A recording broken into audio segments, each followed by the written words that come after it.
Hello and welcome to the channel. My name is Matt, and before we get started, make sure to like, comment, and subscribe, and don't forget to check out my Fanatec affiliate link down in the description below.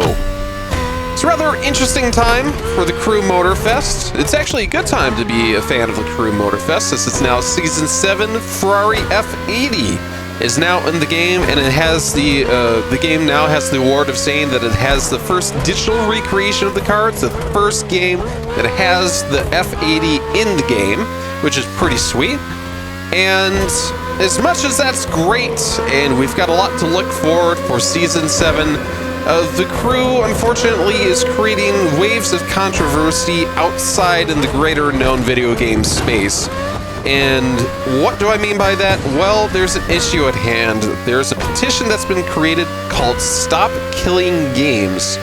And for all essential ideas, basically what it boils down to, it's the idea of promoting game preservation. The Crew 1, or the very first Crew, has a game that you can pick up in stores, the physical copy, you can plug into your console. But for those who are playing recently, they are greeted with the notice saying that you can't play this game anymore, which is interesting because you have it in hand. What's the problem? Since day one, it's been an online-only game, even in single-player, and Ubisoft decided that the certain server maintenance costs were too much, and they decided to unplug the servers and stop paying for them for the Crew 1. And has basically made the game obsolete. People have paid good money for a game that they can't play anymore. So let's talk about this. Is Stop Killing Games in the right? Is there some issues with Stop Killing Games as a petition? Is this kind of an overreaction? Let's talk about this. In essence, Stop Killing... to read the full description at the top, Stop Killing Games is a consumer movement started to challenge the legality of publishers that are destroying video games that they have sold to consumers. An increasing number of video games that are sold effectively as goods with no stated expiration dates, however, but they are designed to be unplayable as soon as support from the developer and or publisher decides to end. The practice is a form of planned obsolescence, and not only is it detrimental to consumers, but it makes preservation effectively impossible. Furthermore, of the legality is not largely been tested in many countries. So, on the surface, I agree with Stop Killing Games. The idea that you can go to the store, you can pick up a game, you can hold it in your hand, and you can play it for a number of years, and then you plug it back into your console one day, and then it just says, yeah, sorry, you can't play this anymore. In some cases, it doesn't really make sense. Let's just say you have the game like The Crew, which has a very heavily focused single-player mode that you've spent lots of time and energy working on your own in single-player to get those cars, to get those rewards, to get all of that on your own.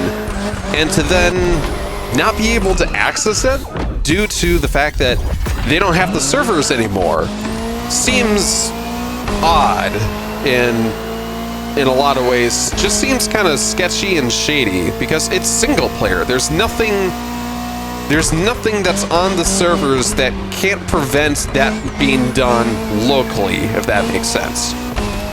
Now, on the flip side, you'll have a game like World of Warcraft. It is made to be a massive multiplayer online game. The idea is to work with other people, to work with an in-game economy, to work with, doing things as a community.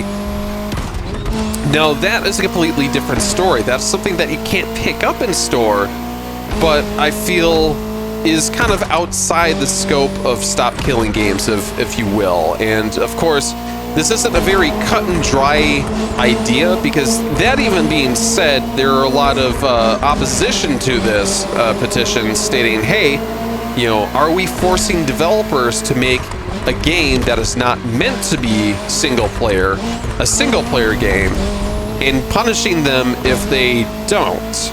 Are they supposed to make a single-player mode of World of Warcraft? Is that what we're asking them to do, or is there going to be certain exceptions to the rule? And in this kind of situation, it's not necessarily cut and dry yet by the sounds of it. So I want to take a moment here to actually kind of describe my personal thoughts. We've got, something that is a physical product you can buy in a store, and then there's something that is like an MMO, like a game as a service. To get the point that I want to kind of make here across, I'll use Paint as my application of choice here. And in my mind, the games industry has primarily two types of games. For what we're all used to is what I'll notate as the complete experience. The idea of the complete experience came back when video games were used primarily in video game consoles, and all of your needing to play a game is on a disc or cartridge. So when you went to the store to pick up the game, you would pay one time. I'll notate it as just a $60 flat fee.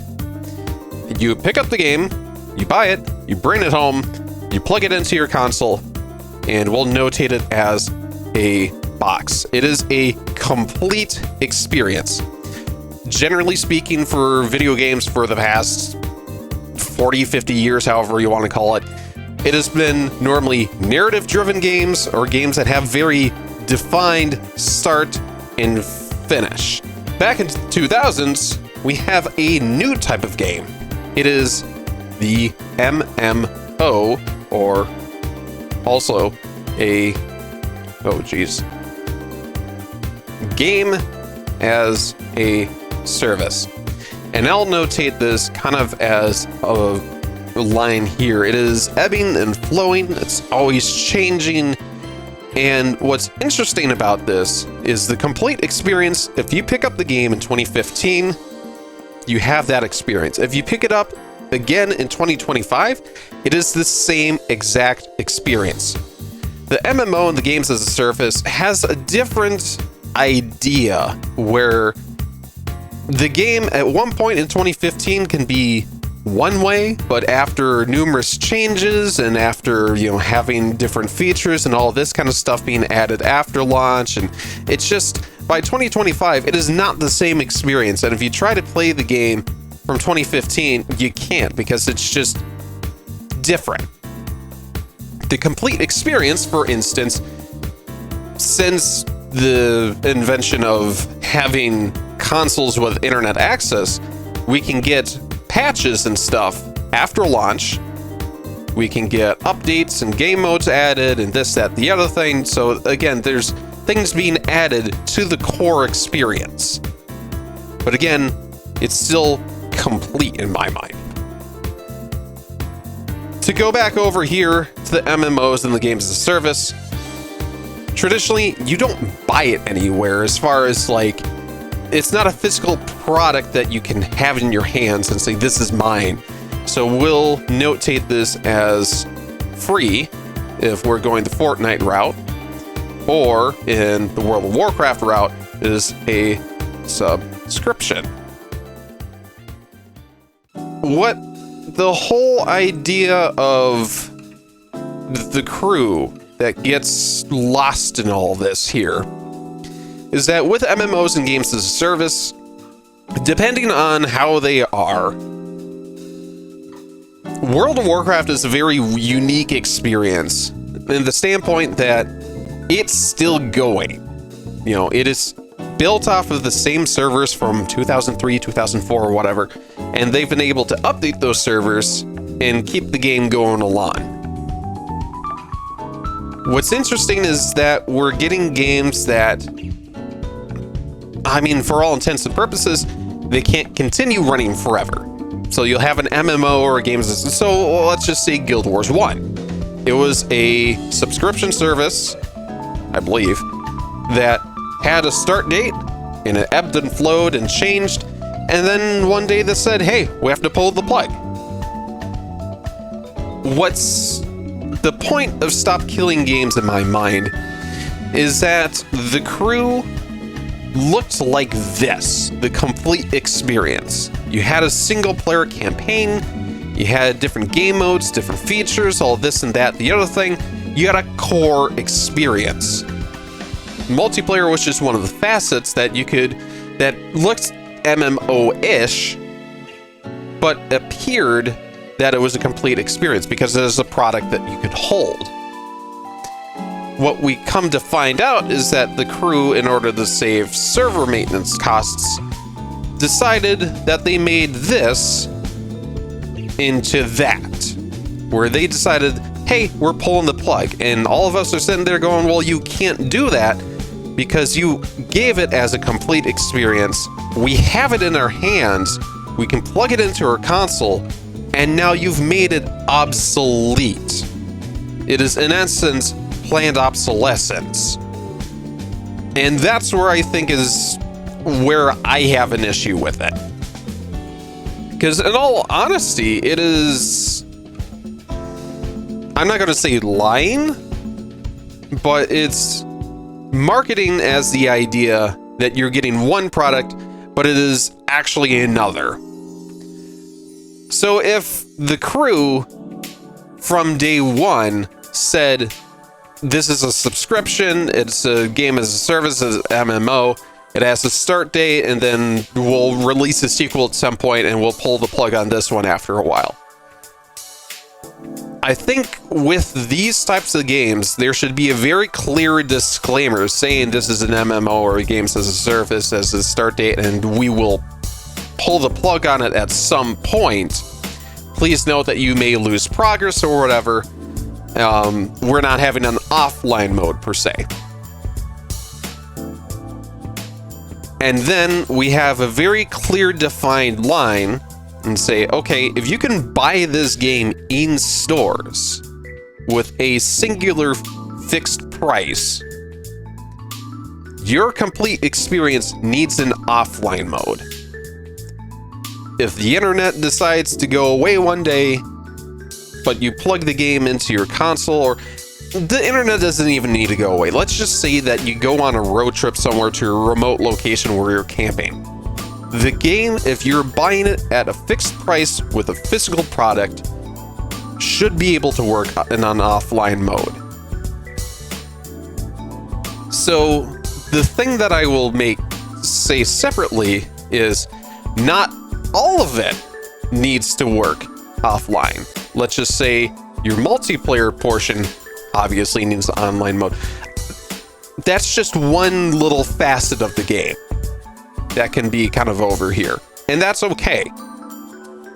But the idea of the core experience, if it is based around a narrative or a single player experience or whatever, that needs to have an offline mode. So the thing that I'm a little struggled with is when a game like Gran Turismo 7, which for all intents and purposes is a 90 to 95% single player experience, needs to have an internet connection, and let's just say you're in the middle of the race and your internet drops and you lose all that progress. I don't get that.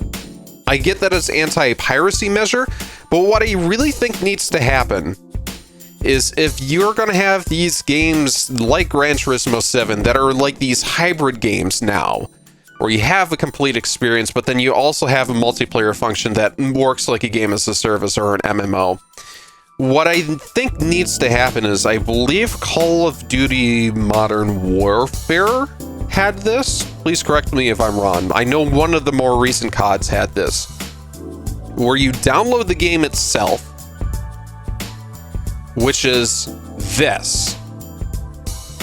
But you can download the campaign as a separate DLC, separate installation file, something.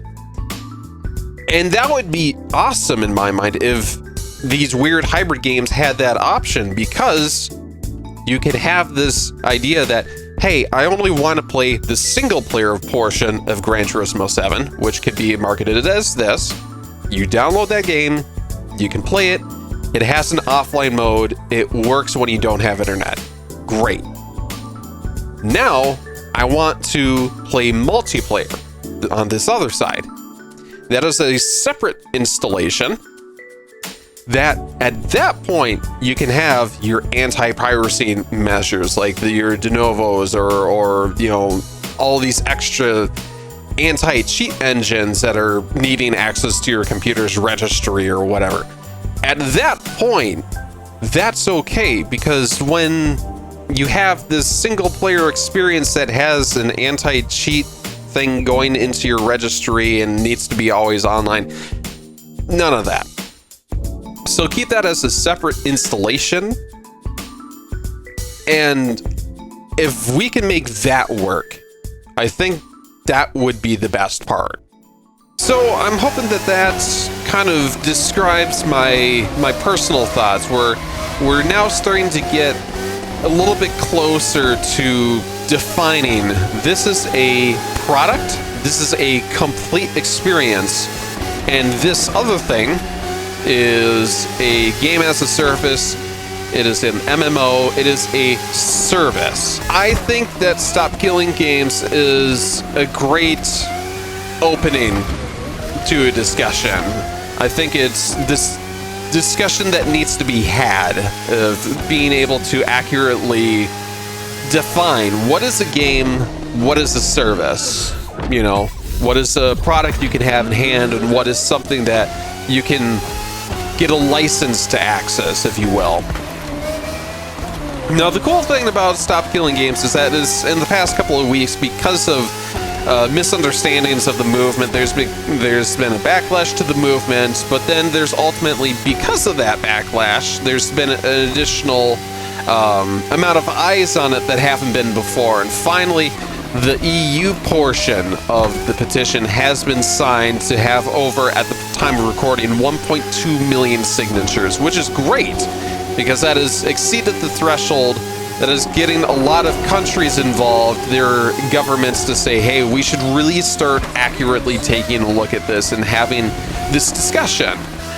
So if you guys haven't already, if you're in the EU and haven't already signed the Stop Killing Games petition, I would advise you to do so. I believe you have until the end of this month to do that.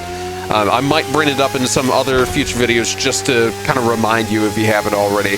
As far as the majority of us in the US, nothing of that kind of nature has happened on our side that we can really do much, but I would advise, if you have friends that are in the EU, to reach out to them to let them know that they really need to get this signed, because whatever happens in the EU isn't a microcosm of its own environment. There is things that, you know, that happen in the EU that can kind of have a domino effect that can start influencing other places. For instance, the EU having the declaration that, you know, all products need to have USB-C compatibility now. It's forced manufacturers like Apple to actually follow through, which I never thought was possible. Maybe there's another reason why they moved to USB-C. I don't know, but it just seemed like that was something that started in the EU, that the governments there said, all right, this needs to happen, make it happen, and people have made it happen. So I'm hopeful that this idea that this petition starting in the EU, if it goes successfully and enough countries sign on and get enough governments involved and say, yeah, we want to do this, hopefully it can have a domino effect where game publishers and developers can sit down, make their games with the idea of preservation in mind, and then maybe we can get the US lawmakers to get something similar signed into law. So let me know what you all are thinking down in the comment section down below. I know it is kind of a heady topic. It is a very large, big picture kind of topic. I don't think that there is necessarily a right and a wrong answer. It's just one of those things that is a topic that has a very large gray area, and we're trying to take that gray area and more or less start adding definitions. So like I said, let me know down in the comment section what you guys are thinking. Of course, make sure to like, comment, and subscribe if you enjoyed this video, and of course check out my Fanatec affiliate link down in the description below. Of course, thanks so much for watching. Hope you guys have a great day today. Take care. Bye.